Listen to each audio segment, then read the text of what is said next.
আজকে আমি বানাবো পরোটা। কিভাবে পরোটা বানাতে হয় সেটাই আপনাদেরকে আজকে দেখাবো। চলো দেখাই। তো ফার্স্টে বলে দিচ্ছি, এই পরোটা কিন্তু প্রচুর ইউনিক ধরনের আর খেতে প্রচুর টেস্টি। তো ফার্স্টে আমি এখানে একটু আটা মেখে নিচ্ছি, যেটা পরোটার মাস্ট। তো আমার আটা মাখা কমপ্লিট, এবার এটা বেলে নেব। তো ফার্স্টে আটাটাকে আমি গোল করে নিয়েছি, এবার এটা শুকনো আটার মধ্যে চুবিয়ে নেবো, যাকে বলে। তখন এটা কিন্তু শুকনো আটা দিয়ে ভর্তি করে নিয়েছি। এবার এটাকে আস্তে আস্তে বেলে নিব, আর বেলছি একটু সাইডে আটা দিয়ে দেবো যেন এটা না চিপকে লেগে থাকে। এটা আপনার মাস্ট করবে। তো আমি আটাটা এখন বেলে নিচ্ছি। দেখুন আমি আস্তে আস্তে আটাটাকে পুরো আটা দিয়ে বেলে নিচ্ছি। তো আটাটা কিন্তু আমার বেলা হয়ে গেছে। এটা আমি বললাম ইউনিক ধরনের পরোটা বানাচ্ছি, এটা পুর ভরা থাকবে। তো চলো দেখাই।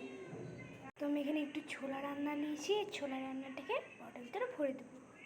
দেখুন এইভাবে হাতে আগে পরোটাটা নিতে হবে, ছোলাটা দিতে হবে, তো পরোটাটা শিল করে নিতে হবে। ছোলাটা একটু ভেঙে দেবো, আমি ভেঙে নিই।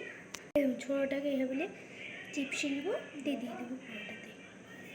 তো এবার আমি এটাকে শিল করে নেবো। ফার্স্টে এরকম করে মুড়িয়ে সাইড থেকে নিয়ে শিল করতে লাগবো, মানে আলুর পরোটা যেভাবে শিল করা হয় সেইভাবে আমি শিল করব।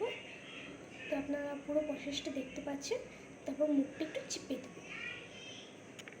এবারে এটা একটু হালকা পাতলা করে বেলে নেব এইভাবে। আমার কিন্তু বেলা হয়ে গেছে, এই দেখুন আমার এরকম করে আমি বেলেছি। তো ফার্স্টে আমি গ্যাসটা অন করে নিব।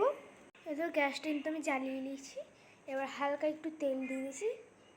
এবার পরোটা আমি সেঁকে নিচ্ছি আস্তে আস্তে করে, যেটা আমার এখন মেন কাজ। আমি দেখুন রুটিটা কিন্তু সেঁকে নিচ্ছি এপাট ওপাট করে। রুটিটা কিন্তু আমার শাঁকা হয়ে গেছে, কিছুক্ষণের মধ্যে এটা পুরোপুরি সেঁকে যাবে।